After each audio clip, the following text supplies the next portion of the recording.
ብርሃንሽ ወጥቷልና ተነሽና አብሪ ኢሳይያስ 60 ቁጥር 1 ነጋን ዋቀዮ እስኒፍ አባየቱ መቃንኪያ ፓስተር ጅማ በዳዳን ጀዳማ ወልዳ መሰረተ ክርስቶስ ተንተያጅላ ሀራ ሲንዱራ ከን ይጀዴ ቤክሲሰወይ ኢብሱፊ ስሜ ፓስተር ጅማ በዳዳ ይባላል። ዛሬ በፊታችሁ የቆምኩት ታላቅ መንፈሳዊ ኮንፈረንስ ለማስተዋወቅ ነው።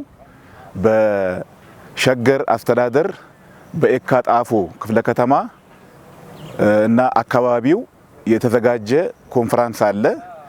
ይህ ኮንፈረንስ የፊታችን መጋቢት ከ18 እስከ 20 የሚደረግ ነው እና በዚህ ኮንፈረንስ ታላላቅ ሰባኪዎች ዘማሪዎችን ጋብዘናል። የእግዚአብሔር ቃል ይሰበካል፣ ነፍሳት እንዲድኑ ጸሎት ይደረጋል እና ሁላችሁም እግዚአብሔር በረዳችሁ መጠን መጥታችሁ ይህን ኮንፈረንስ እንድትካፈሉ አደራ እንላለን። እግዚአብሔር አብዝቶ ይባርካችሁ።